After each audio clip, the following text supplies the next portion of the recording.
সাথে যদি প্রশ্ন না করা হয় শ্রদ্ধা থাকে না। কি থাকে না? শ্রদ্ধা থাকে না। আর শ্রদ্ধাহীন জ্ঞান অর্জনের পথ বিপজ্জনক। ঠিক যেমন পাহাড়ে উঠতে গিয়ে হুঁচট খাওয়া। আমরা কি হুঁচটটা বুঝি? পাহাড়ে উঠতে গিয়ে হুঁচট খাওয়ার মতো। আমরা ভগবত গীতা কোর্সে প্রবেশ করছি। হরে কৃষ্ণ, সকলকে স্বাগত আমাদের ভগবত গীতা কোর্সের দ্বিতীয় পর্বে। তবে আমরা বলেছিলাম যে যখন আমরা দ্বিতীয় পর্ব শুরু করব, প্রথম পর্বে কি করব?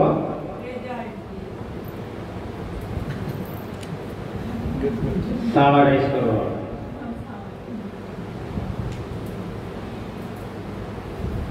আমরা একটু 10 মিনিটে সামারাইজ করব। ক্লাস কত টাইমে শুরু হলো? 1 ঘন্টা পরে আগে আমাকে নক দিন।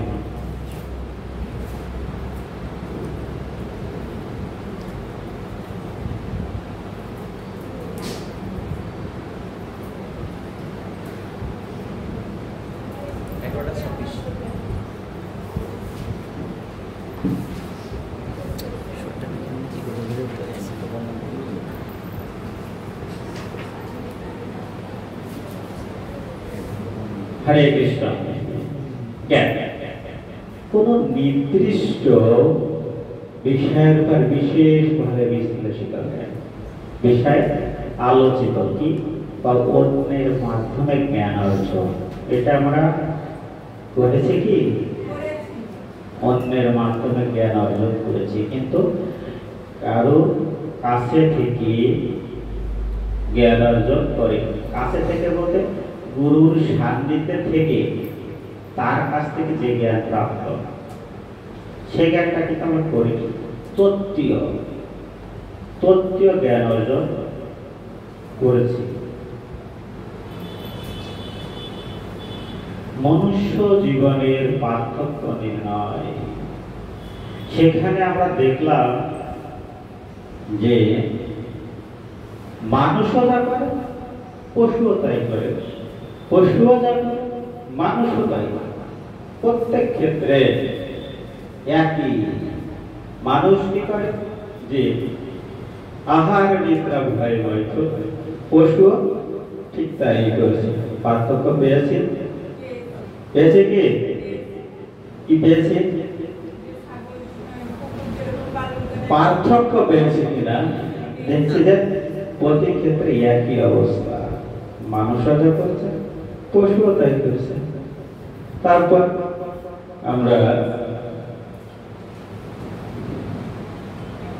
আমরা কি দেখতে পেয়েছি? যে মানুষ কি করে? উচ্চতর ভবনে ঘুমায়, পশু গাছতলায় ঘুমায়। উদ্দেশ্য কি? ঘুম।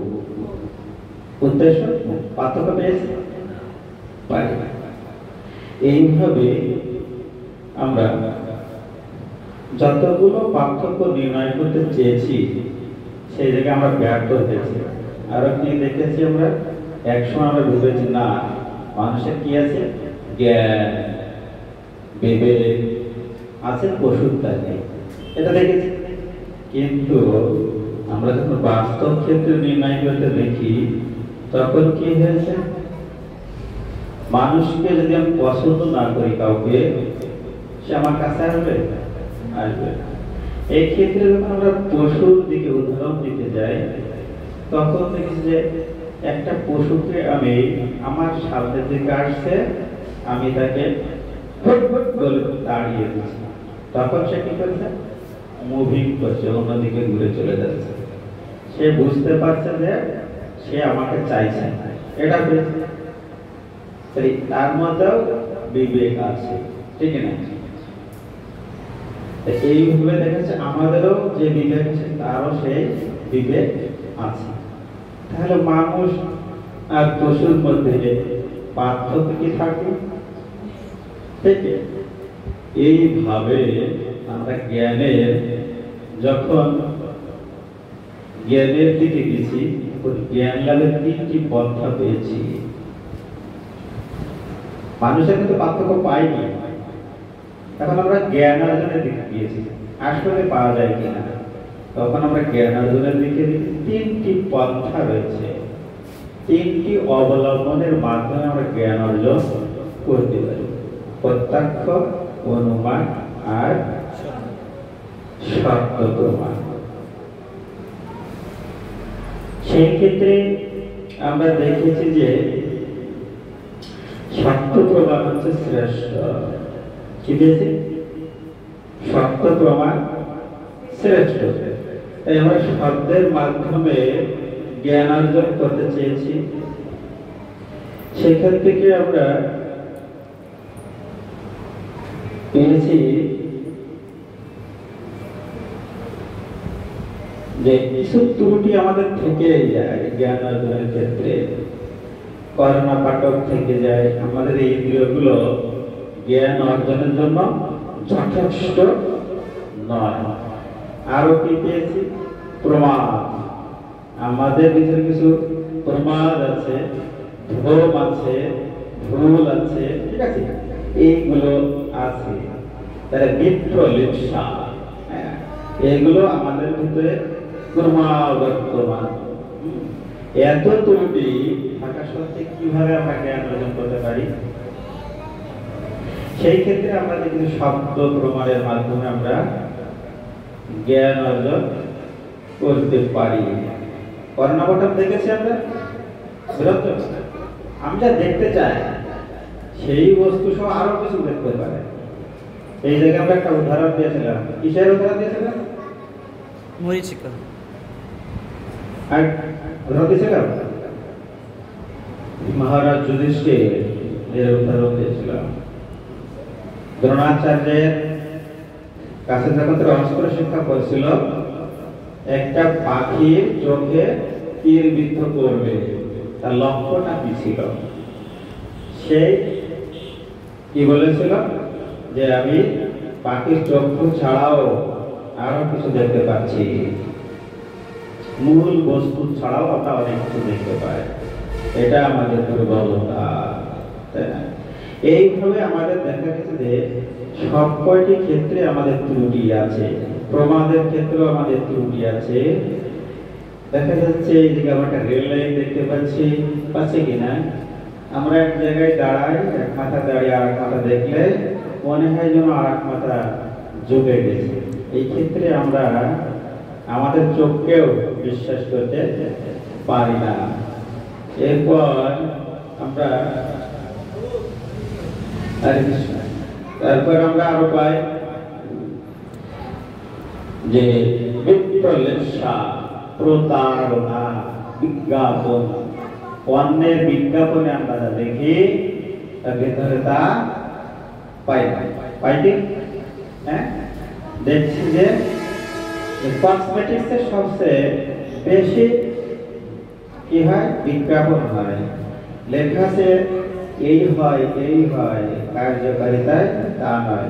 এরকম তো, হ্যাঁ, এতে এই হয়, এই হয়, কার্যকারিতায় তাই হয়। অনুমান, আমরা অনুমান করি না এমন কোন মুহূর্ত নয়। বক্স ঠিক আছে? শোনা যাচ্ছে?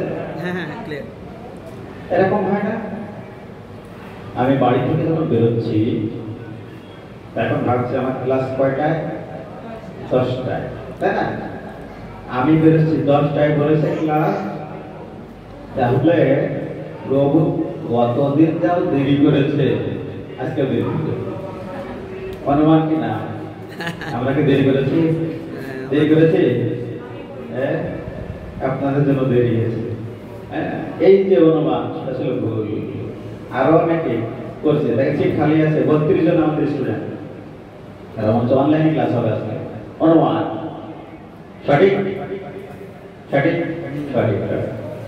এইরকম ভাবে আমরা কি হচ্ছে, চলে গেলাম শ্রবণ, শব্দ মাধ্যমে জ্ঞান। এই জায়গায় আমরা পেয়েছিলাম যে আরোহ আর অবরোহণ। এর মধ্যে আরোহ পদ্ধতি আর অবরোহণ পদ্ধতি কোনটা আমরা বেছে নিয়েছিলাম? অবরোহণ। কোনো কোনো ক্ষেত্রে আরোহণ আমাদের যুক্তিযুক্ত হবে, কিন্তু এই ক্ষেত্রে জ্ঞানের ক্ষেত্রে অবরোহণ। আমি একটা উদাহরণ দিয়েছিলাম এখানে যে বংশ পরম্পরা অনুসারে 150 বছরের অভিজ্ঞতা একজন জ্যোতিষী তিনি লিখেছেন, কিন্তু তার বয়স মাত্র 40। বুঝাতে পারি না? একজন জ্যোতিষী ব্যানারে লিখছে যে বংশ পরম্পরা অনুসারে 150 বছরের অভিজ্ঞতা, যে দেখলাম সেই জ্যোতিষীর বয়স মাত্র 40। 150 বছরের অভিজ্ঞতা কিভাবে হয়? হ্যাঁ, আমি তার কাছে গেলাম, যে জিজ্ঞাসা করলাম যে প্রভু, আপনি যে 150 বছরের অভিজ্ঞতা লিখলেন, এটা কিভাবে? আপনার বয়স তো আমার মতোই, বা আমার চেয়ে কিছু বেশি হবে, বা 30 বা 40 হবে। তখন আমাকে তিনি উত্তর দিলেন, আপনি কি অভিজ্ঞতা বংশ পরম্পরা বিশ্বাস করেন? আমি বললাম অবশ্যই, কেন করবো না? কারণ আমার বাবা যা বলে গেছেন সেটা আমি অস্বীকার করবো কিভাবে? সম্ভব? তাই এখানে বলছে যে আমার দাদু ছিল জ্যোতিষ, তিনি জ্যোতিষী করেছেন 30 বছর 50 বছর, আর আমার বাবা করেছে 60 বছর। কত হলো? 60 110 বছর, আর আমার বয়স 40। কত হলো? 150। এরকম ভাবে সে বললো যে তাহলে কত হলো? এরকম ভাবে প্রভুপাদ প্রচার করেছেন যত বছর, সেই অভিজ্ঞতা গ্রহণ করেছেন শ্রী জয়পত্র স্বামী গুরু মহারাজ বাতাসেশ্বর।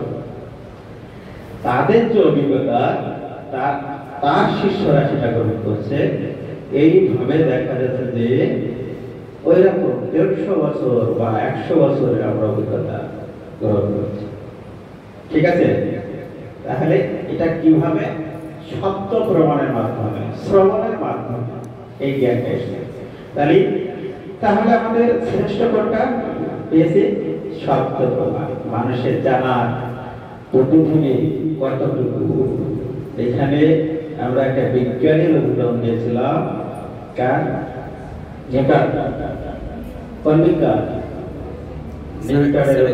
দিয়েছিলাম।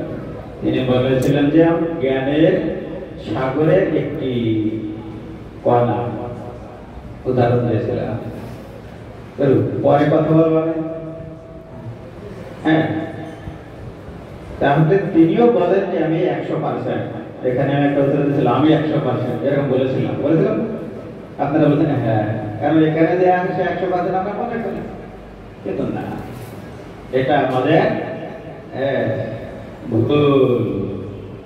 জ্ঞান লাভের পদ্ধতিতে আমরা ছিলাম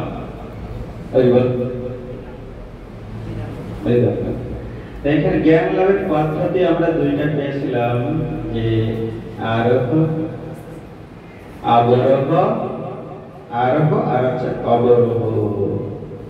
আমরা যে গুরু পরম্পরা ধারায় যে জ্ঞানটা পেয়ে থাকি সেটা হচ্ছে অবরোহ পদ্ধতি। সেটা আমরা পেয়েছি। আর কি পেয়েছি?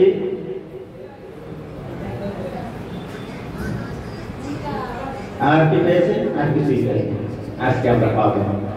ঠিক না? আমরা কি গত ক্লাসে কিছু এখন স্মরণ করতে পারি? আমরা আজকের ক্লাসে প্রথমে চলে যাব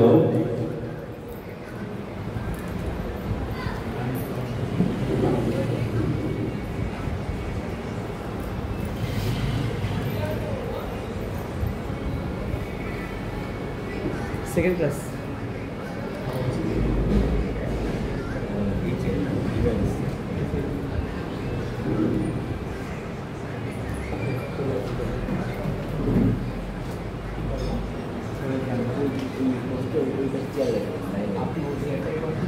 আমি এক সময় যখন ক্লাস করতাম তখন ভাবতাম খাতায় কি লিখবো, স্যাররা তো নোট করতে বলে, কি লিখবো, স্যাররা দেখাচ্ছে সবই লিখবো।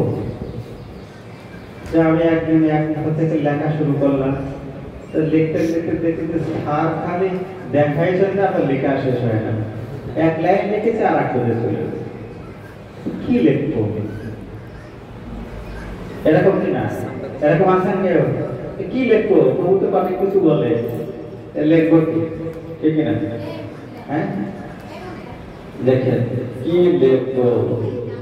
একটা জিনিস যখন টিচার রিভিউ করে, বারবার বলে, দ্বিতীয়বার গুরুত্বপূর্ণ, সেটা আমরা লেখার চেষ্টা করি। প্রথমবার শ্রবণ করব, দ্বিতীয়বার সেটা লিখব, তৃতীয়বার সেটা আমারটা ঠিক লেখা হয়েছে কিনা সেটা দেখুন, তৃতীয়বার ঠিক মতো লেখা হয়েছে কিনা সেটা দেখুন। আমরা একটা ক্লাস করতাম চতুর্থ শ্রেণীতে, শ্রুতি লিখন। শ্রুতি মানে কি? শোনা। শোনা। আর লিখন মানে কি? লেখা। তাহলে আগে লেখা নাকি আগে শোনা? আগে শোনা। তাহলে আগে শুনতে হবে, তারপরে লিখতে হবে, তারপরে মানে লেখা ঠিক আছে। ক্লিয়ার? হ্যাঁ, তাহলে কি লিখবো বুঝতে পারলাম, কি লিখবো এটাকে বুঝতে পেরেছি। যেটা বারবার রিভিউ করা হবে, যে বিষয়টি উদাহরণ পেশ করা হচ্ছে বারবার, তাহলে মনে হয় ওইটা আমাকে বোঝাতে চাচ্ছে। ক্লিয়ার? চলে গেলাম আলোচ্য বিষয় দ্বিতীয় পর্ব। আপনাদের কাছে লিখতে শেখাবো, কাছে দেখবেন যে সেই জায়গাও আছে। আপনার লিখতে শেখাবো আপনার কাছেই থাকবে, দেখবেন যে আমার এখান থেকে চলে যাবে কিন্তু আপনার কাছে আছে। লিখতে শেখাবো। কার নিকট থেকে গীতার জ্ঞান শ্রবণ করব? হরে কৃষ্ণ। অতি পুরানো বিষয়, নতুন কোনো বিষয় নাই। হ্যাঁ, ক্লাসিক্যাল গেটটা লাগিয়ে দেবেন, পর্দা টেনে দেবেন। তা কি হচ্ছে? গীতার নিকট থেকে গীতার জ্ঞান কি করব? শ্রবণ করব। যেহেতু শ্রবণ পদ্ধতি, শব্দ প্রমাণ, সেই ক্ষেত্রে আমরা প্রথমে এটা গুরুকে, তারপর আমরা পাবো আমরা কেন গ্রহণ করব, গুরুকে কেন গ্রহণ করব। গুরু গ্রহণের প্রয়োজন আছে, সেটা আমরা পেয়েছি অবতরণ পদ্ধতিতে। গুরু কেন গ্রহণ করব, ঠিক আছে? পেয়েছে কিনা? গুরু গ্রহণ করার কোনো প্রয়োজন আছে কিনা? অবতরণ পদ্ধতি আমরা পেয়েছি, অবশ্যই প্রয়োজন। 150 বছরের কথা কিভাবে পাবো, ঠিক না? সেই ক্ষেত্রে আমাদের প্রয়োজন। সেই ক্ষেত্রে গুরু পরম্পরা ধারা কি, তাই না? একজনের পর আরেকজন এইভাবে নিচে নেমে আসে। তো সেই ক্ষেত্রে আমরা ধারা মানে কি? ধারা পর্যায়ক্রমিক। জলের ধারা নিচে যায় না উপরে যায়? নিচে যায়, উপর থেকে নিচে নেমে আসে। সেই ধারা গুরু পরম্পরা, যে ধারা। তারপর যখন আমরা গুরু গ্রহণ করতে যাব, সৎগুরু, সৎগুরু যোগ্যতা কি চলে আসবে। আমরা যখন টিচার ক্লাসে যখন পড়ি, ভালো টিচারের যোগ্যতা কেটে আমাদের মধ্যে চলে আসে। কোন টিচার অঙ্ক ভালো করায়, আমি তো বারবার ফেল করি, সেই টিচারের কাছে পড়বো। সেখানে যে বুঝি যে সবাই পারে, আমি তো পারি না। স্যার আমাকে প্রশ্ন করে, তুই না বুঝিস না, তাকে তুই বুঝিস, তাই আমি বুঝি না। ঠিক আছে? এইভাবে লাস্টে চলে যায় কি হয়, তুই না বুঝিস না, তাকে তুই বুঝিস না, তাহলে আমি কি জানি না। এরকম কিনা? স্যার বলে, তুই যা বুঝিস না তাকে তুই বুঝিস, আমি কে? আমি তাই জানি না। প্রশ্ন কি? আমি কে? আমি জানি না। ঠিক আছে? পরবর্তীতে আমরা চলে যাব কার নিকট থেকে গীতার জ্ঞান শ্রবণ করব। আমরা কিন্তু পেয়ে গেছি কোনটা কোনটা গুরুত্বপূর্ণ বিষয়, পেয়ে গেছি কিনা, নোট করবো কি? ঠিক আছে,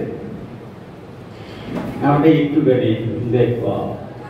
আমরা বুঝতে পারি যে কেবল শব্দ প্রমাণ হতে প্রাপ্ত জ্ঞান অভ্রান্ত অপূর্ণ। কেবল শব্দ প্রমাণের মাধ্যমে জ্ঞান আহরণের আগ্রহী হলেই হবে না, এই জ্ঞান আমাদেরকে গ্রহণ করতে হবে ব্যক্তিগতভাবে একজন যোগ্যতা সম্পন্ন শিক্ষকের নিকট থেকে, অর্থাৎ গুরুদেবের নিকট থেকে শ্রবণের মাধ্যমে যিনি এই জ্ঞান উত্তম রূপে অধিষ্ঠিত করেছেন। মুন্ডক উপনিষদে বলা হয়েছে, এত কিছু বলার ফলে আমরা বুঝবো না, বিশ্বাস আসবে না, তাই বলতেছে যে মুন্ডক উপনিষদ, হ্যাঁ, এই উপনিষদে বলা হয়েছে যে তদ্বুদ্ধি জ্ঞানার্থম সাগর মেবা মিহে গচ্ছতে সুমি পানি হস্য শ্রত্রিয়ম ব্রহ্মনিষ্ঠাম। বলছে যে সেই পারমার্থিক বিজ্ঞানকে উপলব্ধি করতে হলে অবশ্যই একজন সদ্গুরু গ্রহণ করতে হবে। সেই উদ্দেশ্যে গুরু গুরুবেশ্বর ব্যক্তিকে যোগ্য কাষ্ঠ বহন করে গুরুর কাছে যেতে হবে। সদ্গুরুর লক্ষণ হচ্ছে যিনি বৈদিক সিদ্ধান্তে পরাগম,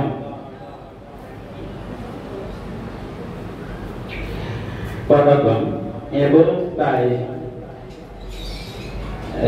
বৈদিক সিদ্ধান্তে তিনি সিদ্ধান্ত গ্রহণ করেন এবং তাই সর্বদাই তিনি পরমেশ্বরের সেবা কর্মে নিয়োজিত থাকেন।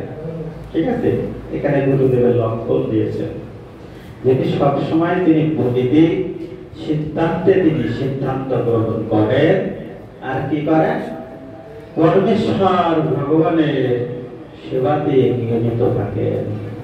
আমরা অনেক গুরুদেব দেখি, কি দেখি, আমার মার গুরুদেব আসেন বাড়িতে, বাবার গুরুদেব আসেন বাড়িতে, এসে তাদেরকে আমরা দাদু বলে রাখি।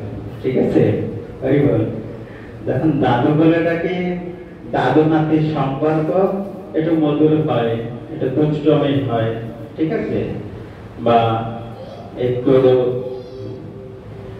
একই হয়ে থাকে।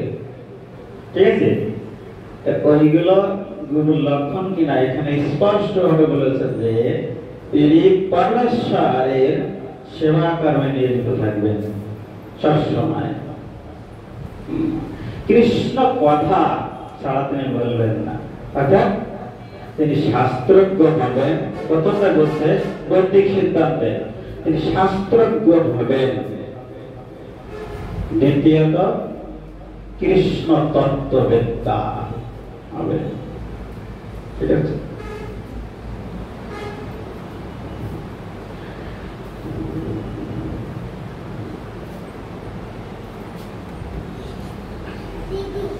আমরা এবার আরো ডিটেলস পাবো যে গুরু কেন গ্রহণ করব, গুরু কেন গ্রহণ করব।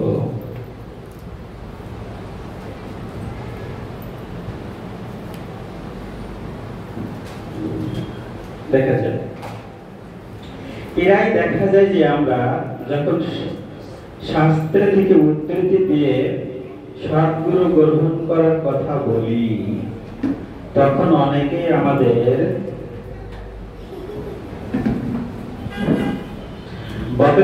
বর্ষনা করে যুক্তি দেখেন যে অন্তরভাবে কারোর কাছে নিজেকে বিকিয়ে দিয়ে নিজের মহার্ঘ আত্ম স্বতন্ত্র বিসর্জন দেওয়ার কোন যুক্তি নেই। তারা ভাবেন যদি নিজের চিন্তা নিজেই করি, নিজের যুক্তিবোধ বিচার শক্তি এর উপর আস্থা রাখি, তাহলে সেটি কি আরো ভালো নয়? অন্য কোনো ব্যক্তির মতবাদকে বেদ বাক্য বলে মেনে নেওয়ার কি দরকার আছে?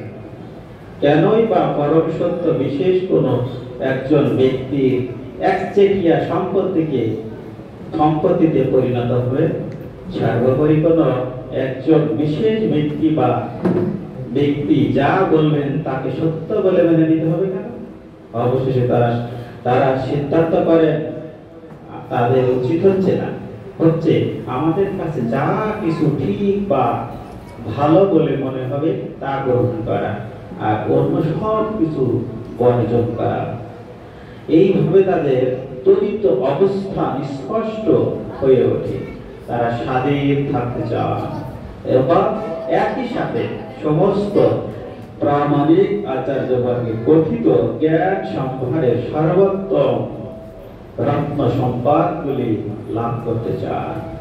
একজন পারমার্থিক আচার্য সম্বন্ধে এতটা আংশিক আকস্মিক হবার আগে আমাদের প্রত্যেক জীবন থেকে কিছু দৃষ্টান্ত বিচার করে দেখা যায়।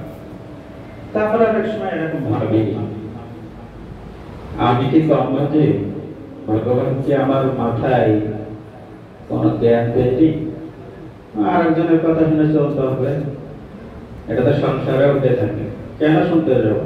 আরে আমিও তো চাকরি করি, সেও চাকরি করে, তার মধ্যে আমার কোনো পার্থক্য আছে নাকি?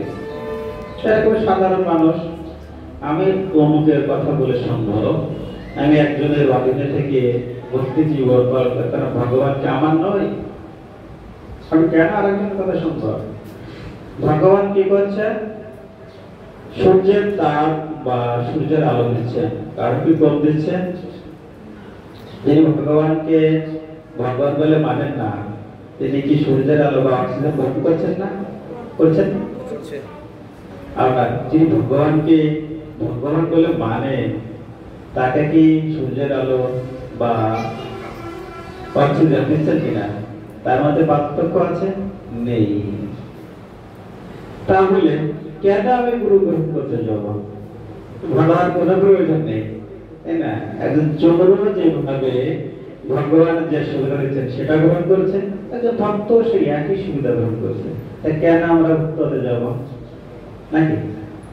এক মিনিট যদি আমরা অক্সিজেন ব্যতীত থাকি, এক মিনিট থাকবো, এক মিনিট থাকতে গেলে দুই মিনিটের অবস্থায় এক মিনিট, ঠিক কিনা?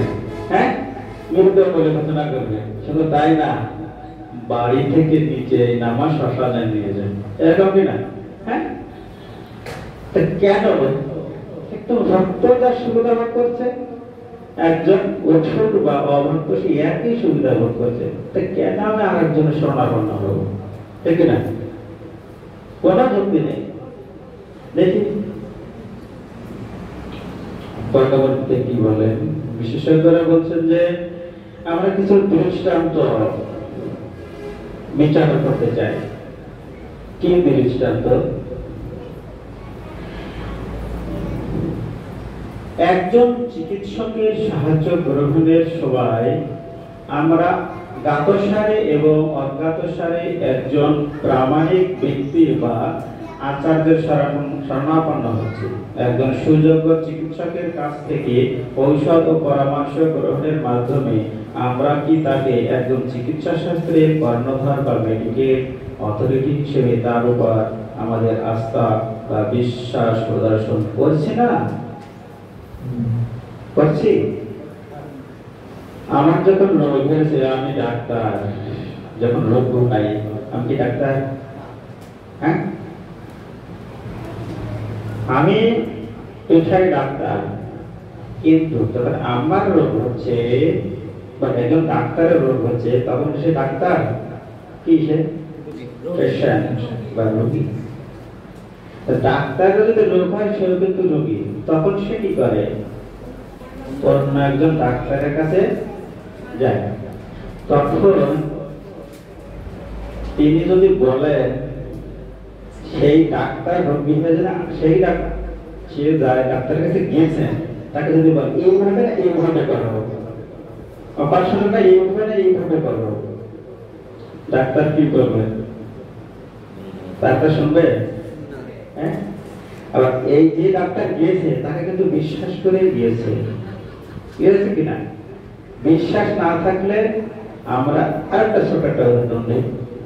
আমরা যখন দোকানে কেনাকাটা করতে যাই, ঠিক কিনা, অর্থের বিনিময়ে আমাকে আগে পণ্য দিবে, তারপরে টাকা দেবে, তাই তো? তা পণ্য আমাকে দিয়ে দিয়েছে, আমি একটা দাঁড়িয়ে আছি, সাথে সাথে কি টাকা দিচ্ছে? 1 মিনিট বা 2 মিনিট দেরি হচ্ছে কিনা? এই 1 মিনিট বা 2 মিনিট সে দোকানদার আমাকে বিশ্বাস করছে না, করছে কিনা? আমি অনেক সময় টাকা দিয়ে দিচ্ছি, মাল অনেক সময় 3-4 মিনিট পরে দিচ্ছে, আমি কি তাকে 3-4 মিনিট বিশ্বাস করছি কিনা? তাহলে কি বিশ্বাসের প্রয়োজন আছে কিনা? হ্যাঁ, অবশ্যই আছে। পরবর্তী দেখা যায় যে যখনই আপনি কোনো বাসে উঠছেন, আপনি নিজেকে সম্পূর্ণভাবে নিজেকে বাস চালকের নিয়ন্ত্রণ থেকে ছেড়ে দিচ্ছেন। আমরা কি প্রত্যেকবার বাসে ওঠার সময় বাস ড্রাইভারের লাইসেন্স পরীক্ষা করে দেখি? দেখি? আমরা যখন ইজি বাইকে উঠি, লাইসেন্স আছে? নেই। আমরা কিন্তু চেক করি না। আমরা কি মনে করি? বিশ্বাস করি। অটোমেটিক কিভাবে বিশ্বাস করে যায়? চালাতে পারে, ঠিক না? এইরকম ভাবে আমরা আরো কিছু দৃষ্টান্ত দেখব যে ইঞ্জিনিয়ারিং এর কোন ছাত্র একজন ইলেকট্রিক্যাল ইঞ্জিনিয়ারিং পড়তে চান, তখন তিনি এ বিষয়ে বিপাল তত্ত্বিক বিআই ফেরা যা করতে, মানে তিনি এই বিষয়ে অভিজ্ঞ কর্তৃক মেনে নেন। অর্থাৎ একজন ইঞ্জিনিয়ার যখন ইঞ্জিনিয়ারিং কোর্সে ভর্তি হবেন, তার যে শিক্ষক থাকবেন তিনি যা বলবেন অকুপটে মেনে নেবেন, কোনো বিচার বিশ্লেষণ ছাড়াই, ঠিক না? নয়তো তিনি সেই বিষয়ে অভিজ্ঞতা অর্জন করতে পারবেন না। চলে যায় বলছে যে অথবা বিজ্ঞানের যে ছাত্র বিজ্ঞানীদের দ্বারা প্রকাশিত বইগুলি প্রামাণিকতা নিঃসন্দেহে, হ্যাঁ, নিঃসন্দিগ্ধ চিত্তে স্বীকার করে নেন, ঠিক না? হ্যাঁ, যখন আমরা কোন ক্লাসে ভর্তি হই, সেই বইতে যা আছে সেই বইটাকে আমরা অকুপটে মেনে নিই, নিঃসন্দেহে। আমরা একটু দেখি সংবাদপত্রে, রেডিও, টিভি থেকে আমরা হয়তো জানতে পারলাম যে চীন ভারতের এরকম সব ঘটনা ঘটেছে, আরো অনেক অনেক ঘটনা যা প্রত্যক্ষ আমি প্রথম দেখিনি, কখন আমি দেখিনি। দেখেছি আগ্নেয়গিরি, দেখেছি আগ্নেয়গিরি, নাম শুনেছেন? হ্যাঁ, দেখেছি, হ্যাঁ, টিভিতে দেখেছি, আসলে কি দেখেছি। আর একটা বিষয়, বাঘ দেখেছি, চিড়িয়াখানায় দেখেছি, হ্যাঁ, বাঘ যে হিংস্র এটা কি দেখেছি? টিভিতে দেখেছি, সরাসরি দেখেছি, হ্যাঁ, বিশ্বাস করি, হ্যাঁ, এই হচ্ছে বিষয়। আমরা কখনো দেখি একটা জিনিস খেয়াল করি, এই যে আমার এই যে মুখমণ্ডল, হ্যাঁ, এই যে মুখমণ্ডল দেখেছি আমি কখনো? দেখেছি আমি কেমন? আমি দেখেছি, হ্যাঁ, আয়নাতে। আমি নিজে কখনো দেখি আয়না দ্বারা কারণ মাধ্যমে দেখেছি, ঠিক না? আমি কিন্তু আমাকে কখনো দেখিনি। আমার এই যে পিঠ দেখেছি কখনো? দেখি, বিশ্বাস করি আমার পিঠ আছে, আমাদের দেখতে সুন্দর, এটা বিশ্বাস করি। হ্যাঁ, আয়না দেখতে সহজে, তাই আমি বিশ্বাস করি, ঠিক না? আয়নাকে বিশ্বাস করি, আমাকে বিশ্বাস করি না, এরকম কিনা? হ্যাঁ, এই হচ্ছে আমাদের 13 বিষয়। আমরা আরেকটু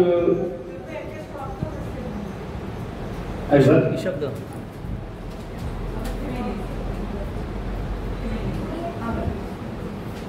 এখন যুক্তি। হরে কৃষ্ণ।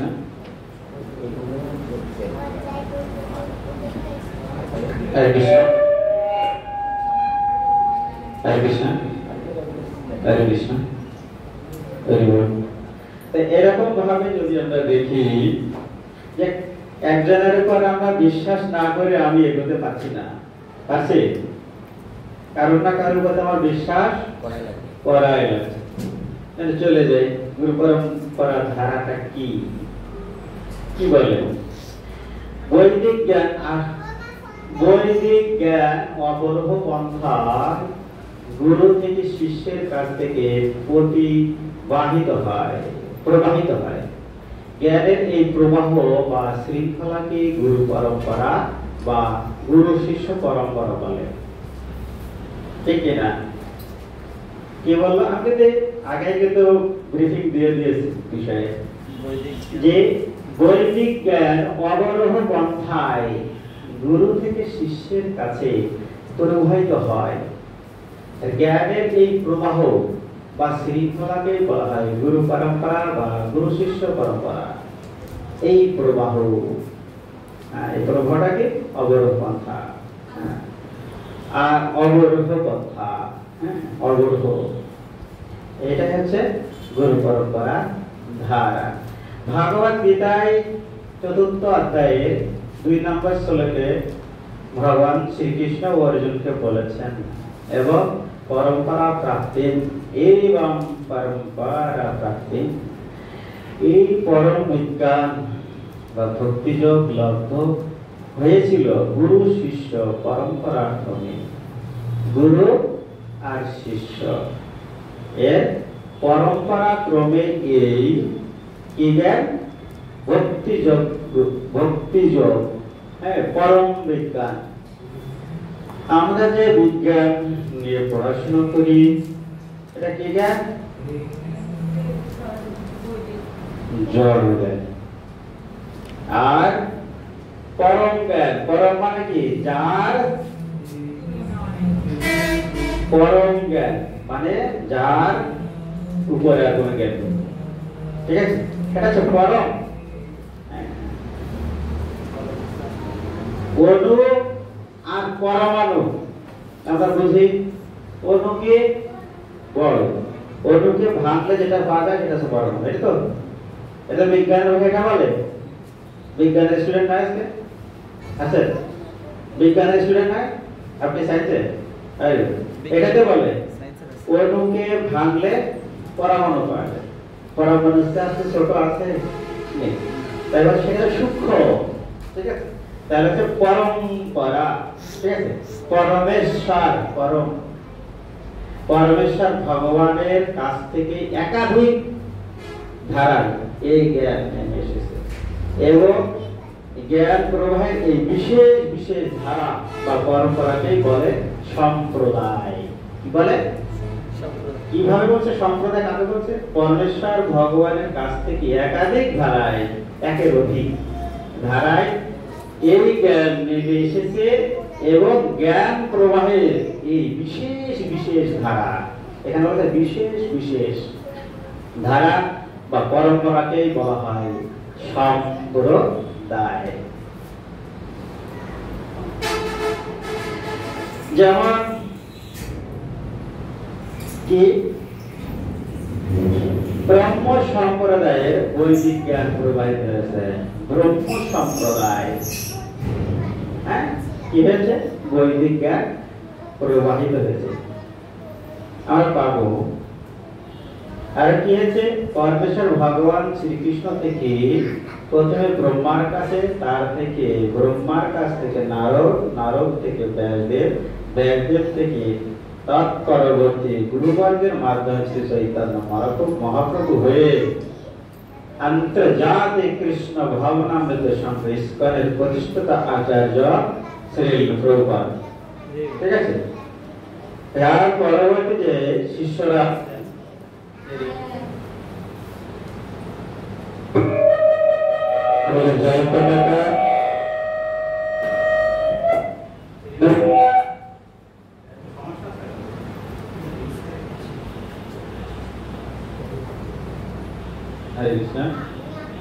সেখান থেকে জয়পতাকা শ্রীল স্বামী গুরু মহারাজ এবং তার গুরু ভ্রাতা অর্থাৎ শ্রীল প্রভুপাদের শিষ্য বর্গ, এই গুরুবর্গের মাধ্যমে যে জ্ঞান নেমে বলছে যে ভগবান কর্তৃক অনুমোদিত প্রামাণিক সম্প্রদায় হিসেবে একমাত্র এই 4 প্রকার সম্প্রদায় আচার্য গণই বৈদিক জ্ঞান যথাযথ ও বিশ্রাম ভাবে প্রদান করে থাকে। এই কারণে যথার্থ তত্ত্বজ্ঞান লাভের জন্য কেবল এই 4 সম্প্রদায় যে কোনো অন্তর্গত সদ্গুরুর কাছ থেকে আমাদের শ্রবণ করতে হবে। কি দেখাচ্ছে সূত্রতে? ভগবান শ্রীকৃষ্ণ, তারপরে কি? ব্রহ্মা, ব্রহ্মার পরে নারদ, নারদের পরে ব্যাসদেব, ব্যাসদেবের পরে তারপর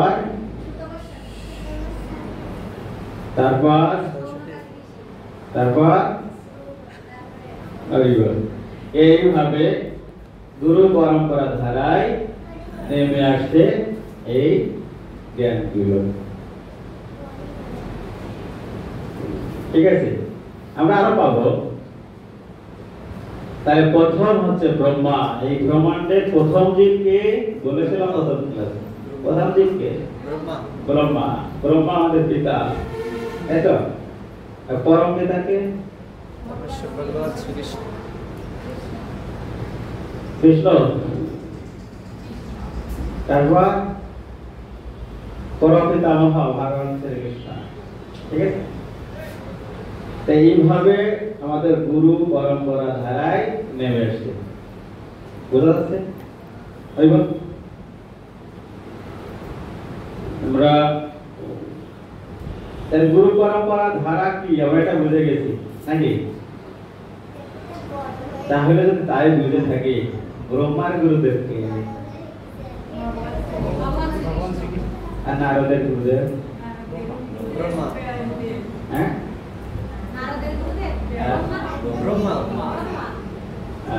আমরা বুঝতে পেরেছি। হরে কৃষ্ণ। আমরা সেই 4 সম্প্রদায় কি একটু পরে আমরা পাবো অবশ্য।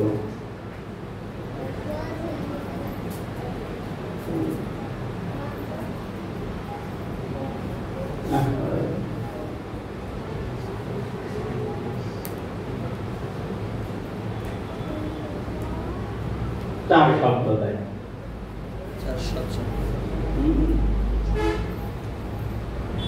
4 সৎ সম্প্রদায়।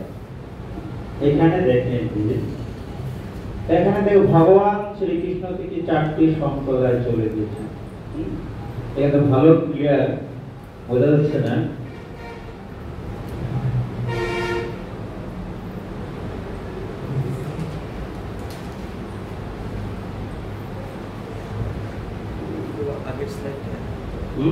আগের স্লাইডটাই ক্লিয়ার ব্যাক করবো কিভাবে? ওই এরো কি বাঁ দিকে ইয়াতে কিবোর্ড অফ করা আছে।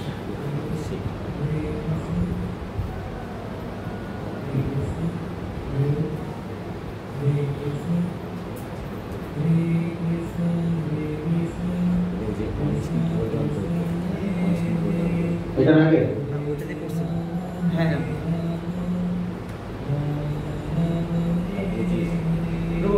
চার সম্প্রদায় তো অতটুকুই ছিল। হ্যাঁ, এখানে আছে। দেখেন অর্থের দিক খেয়াল করে। উৎস ও মাধ্যম উভয়ের যথার্থ ও সৎ হতে হয়। কি বলছে? মাধ্যম উভয় যথার্থ ও সৎ হতে হয়। নতুবা নতুন জ্ঞান লাভের উদ্দেশ্যে উদ্দেশ্য পূর্ণ হয় না, কখনোই না। পদ্মপুরাণে তাই 4টি সৎ সম্প্রদায়ের নাম উল্লেখ পূর্বক ঘোষণা করা হয়েছে যে এর বাইরে কোনো সৎ সম্প্রদায় নেই। এদিকে আমরা যদি খেয়াল করি, নিচের দিকে একটু খেয়াল করবে। অর্থ, হ্যাঁ, কি আছে? শ্রী সম্প্রদায়, রুদ্র সম্প্রদায়, রুদ্র ও কুমার, শ্রী ব্রহ্মা, রুদ্র আর কুমার সম্প্রদায়। 4টি সম্প্রদায়। কয়টি সম্প্রদায়? 4টি সম্প্রদায়। প্রথমে শ্রী, তারপর হচ্ছে ব্রহ্মা, এটা ব্রহ্ম লেগেছে, ব্রহ্মই হবে। শ্রী ব্রহ্ম আর আছে রুদ্র আর আছে কুমার সম্প্রদায়, এই চারটি সম্প্রদায়। এই চারটি প্রামাণিক সম্প্রদায়ের কোনটির সাথেই যুক্ত না হয়, যদি কোনটির সাথে যুক্ত না হয় তবে সে যে মন্ত্রই জপ করুক না কেন তা নিষ্ফল। এই চারটি সম্প্রদায়ে যে কোনো একটির সাথে যুক্ত অবশ্যই থাকতে হবে, না হলে কি হবে সেটা নিষ্ফল। তবে সে যে মন্ত্রই জপ করুক না কেন তার নিষ্ফল। পরমেশ্বর ভগবান শ্রীকৃষ্ণ এই ব্রহ্মাণ্ডে প্রথম বৈদিক জ্ঞান প্রদান করেছিলেন শ্রী লক্ষ্মী দেবী, শ্রী সম্প্রদায় প্রথম জ্ঞান দান করেছিলেন শ্রী অর্থাৎ লক্ষ্মী দেবীকে। হ্যাঁ ঠিক তো, লক্ষ্মী দেবীকে এই প্রথম জ্ঞান প্রদান করেছিলেন, তাই সেটা শ্রী সম্প্রদায়।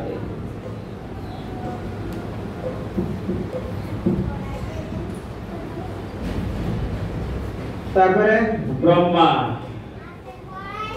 ব্রহ্মাকে আমরা পেয়েছি যে এই প্রথম ব্রহ্মা, ব্রহ্মা থেকে নারদ, নারদ থেকে পেয়েছি না, তাই প্রথম জ্ঞান প্রদান করেছিলেন ব্রহ্মা, তাই ব্রহ্ম সম্প্রদায়। ব্রহ্ম সম্প্রদায় ব্রহ্মাকে দিয়েছিলেন সেই সম্প্রদায় ব্রহ্ম সম্প্রদায়। তারপরে শিব, রুদ্র সম্প্রদায়, রুদ্র শিব রুদ্র সম্প্রদায়। তারপর কি আছে, চতুষ কুমার, ব্রহ্মার সন্তান চার কুমার, তিনি প্রথমে তাদেরকে সৃষ্টি করেছিলেন কি জন্য? সৃষ্টির কার্য সামলানোর জন্য। তারা কি বললেন, তাদেরকে যখন গুরুকুলে পাঠানো হয়, গুরুকুলে যে নারদ মুনি তাদেরকে জ্ঞান দিয়েছিলেন ব্রহ্মচারী হও। কি হও? ব্রহ্মচারী হও। সৃষ্টির কাজে কি দরকার সেটা ভগবান সামলাবেন, ঠিক আছে।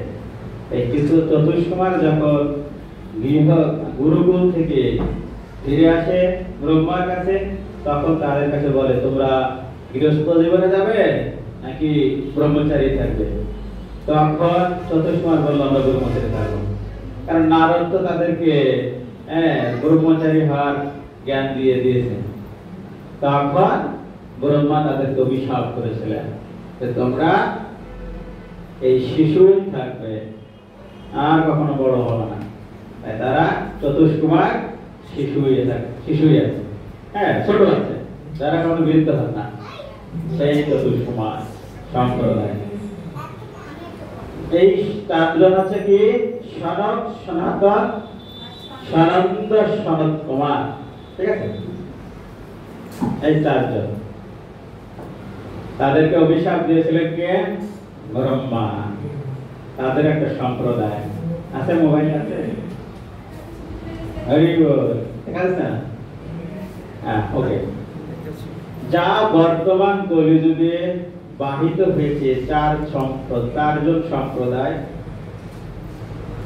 আচার্যের দ্বারা, যেমন রামানুচার্য শ্রী সম্প্রদায়।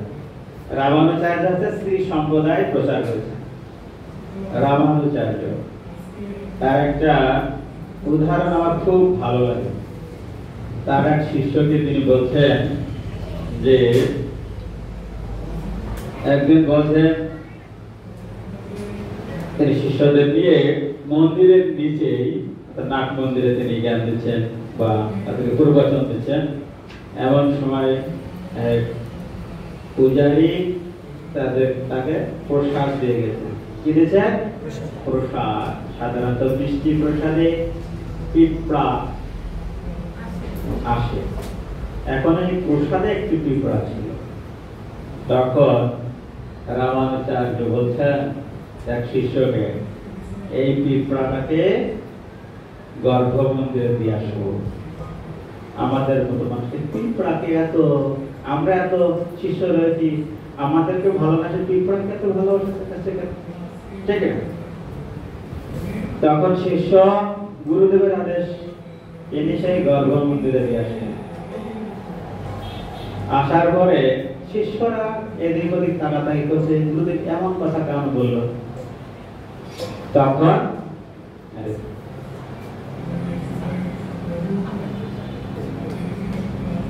আমার চাবি আমার কাছে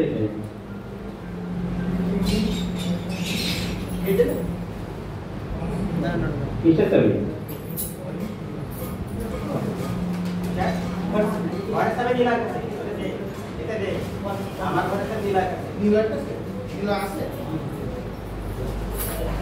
হরে কৃষ্ণ।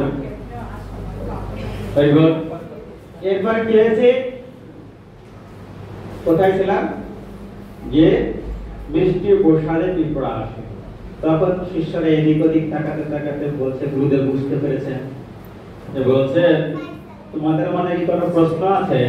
তখন শিষ্যরা বলছে, হ্যাঁ আছে গুরু।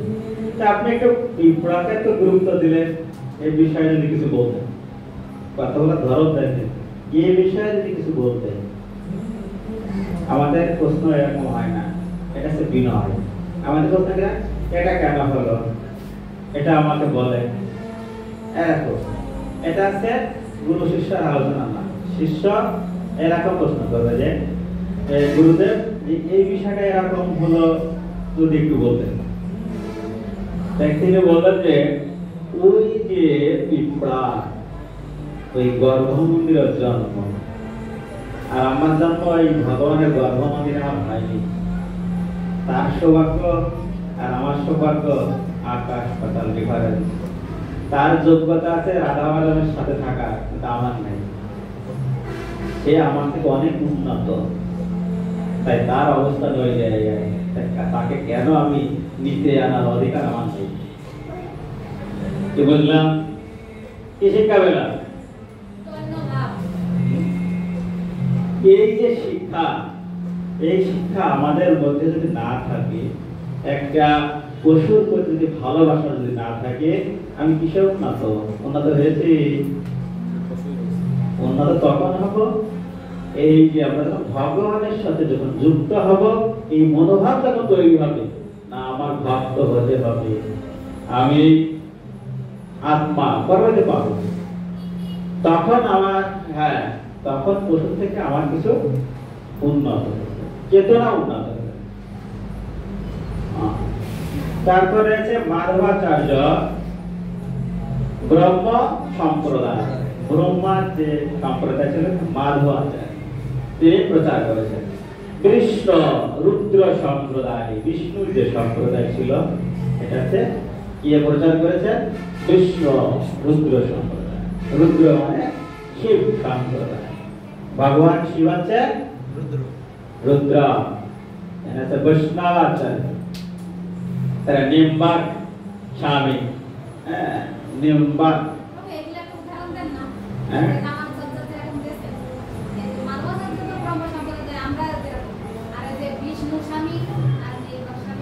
যতটুকু আমাদের প্রয়োজন ততটুকু আমরা পাবো।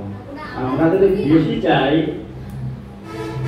এখানে একটা প্রশ্ন আছে, যদি একটু বলতেন এরকম হতে, ঠিক আছে? আমরা যদি অত দিতে চাই, আমাদের ক্লাস শেষ করতে পারবো না, আমরা দেবো, ঠিক আছে? পাবো না। বিষ্ণু সম্প্রদায়, রুদ্র সম্প্রদায়, নিম্বাক সম্প্রদায়, ঠিক আছে? নিম্বাক যারা পঞ্জিকা দেখতে পারে, আছে কার কাছে পঞ্জিকা? এখন কলিযুগ, আর এই যুগে পঞ্জিকা বুঝি না। আমরা এমএ পাস, আমি পিএইচডি পাস, কিন্তু পঞ্জিকা বুঝি না। অনেকে দেখতে পারে পঞ্জিকা, কে দেখতে পারে? পারেন? তাকে পারেন? পারেন?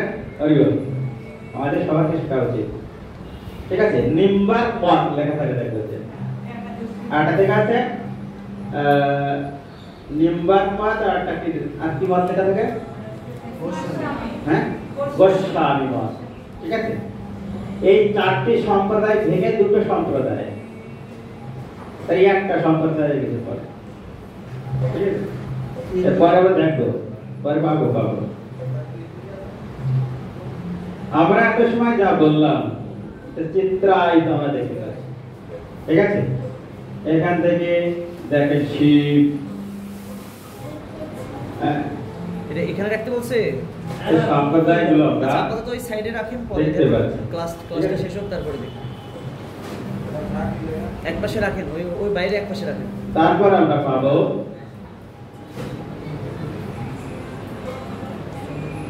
এই যে বিষ্ণু, নারদ। এখানে যে কেউ তো নিজেকে যথার্থ সদ্গুরু, সৎ সম্প্রদায়ভুক্ত গুরু বলে দাবি করতে পারে, তাহলে কিভাবে আমরা নিশ্চিত হতে পারবো যে তিনি আসলে সদ্গুরু? সেজন্য শাস্ত্রে সদ্গুরুর যোগ্যতার কথা বর্ণনা করা হয়েছে। 1 ঘন্টা হলে আমাকে বলুন হয়ে গেছে। কত মিনিট হয়েছে এটা বলতে হবে না। 12টায় 21। এখনো 5 মিনিট বাকি আছে। 5 মিনিট।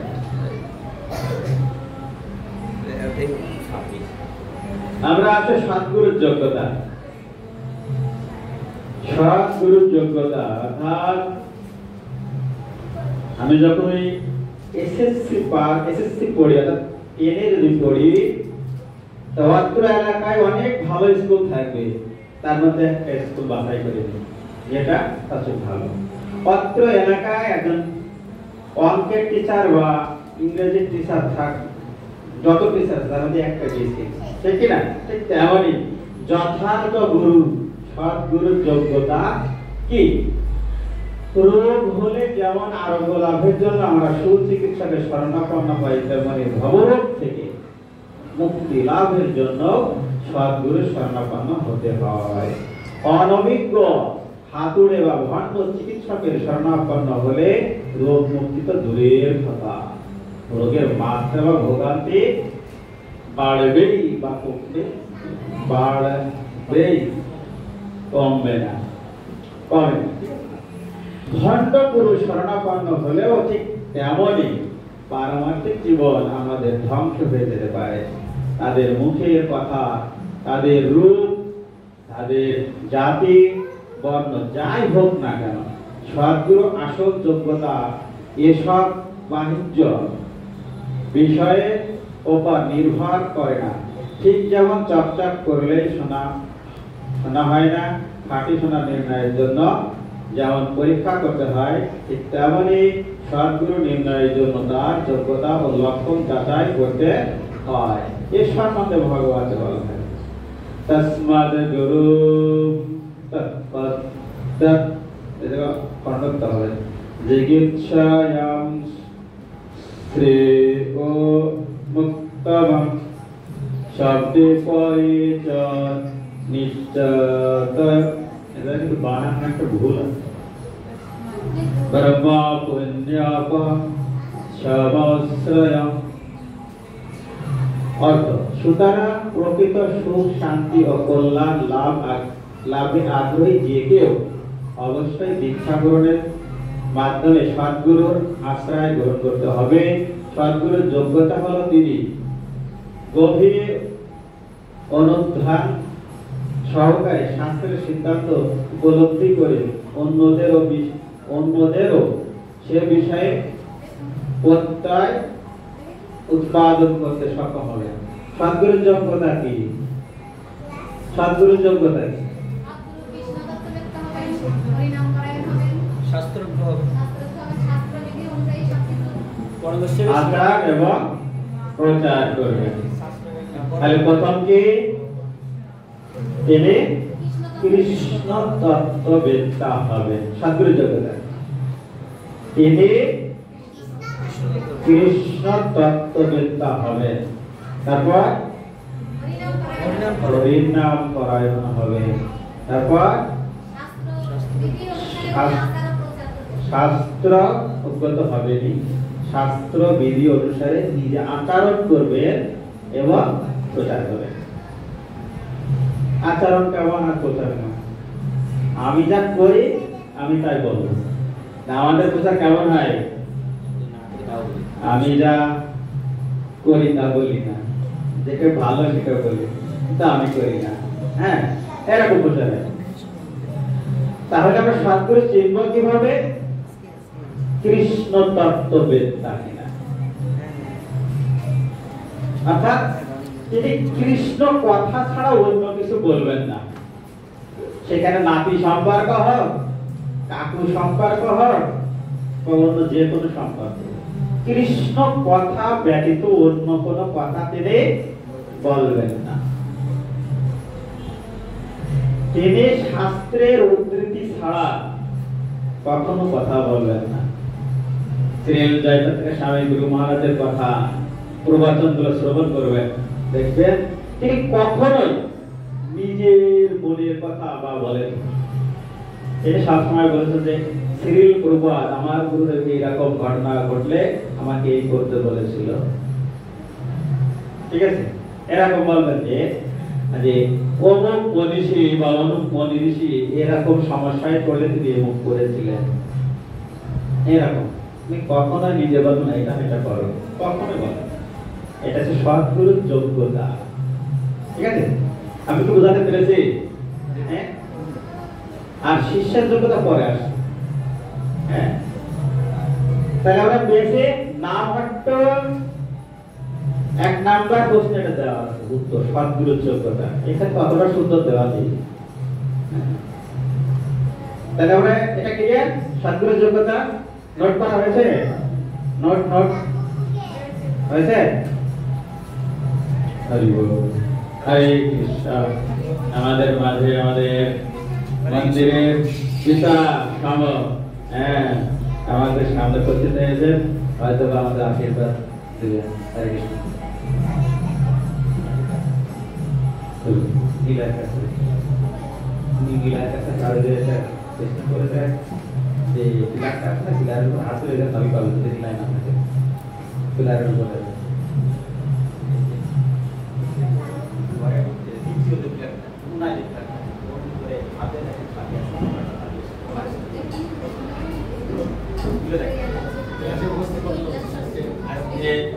আমরা দুর্বল হয়ে গেছি এই কারণে। হরে কৃষ্ণ। উপস্থিত আমরা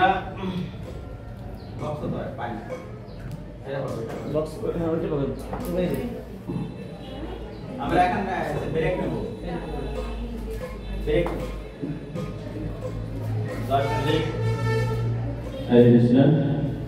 আমাদের 1 ঘন্টা আছে, 1 ঘন্টা হয়েছে, 1 ঘন্টা পরে আমরা 10 মিনিট ব্রেক নেব। 10 মিনিট ব্রেক নেব। রাহুল বাবু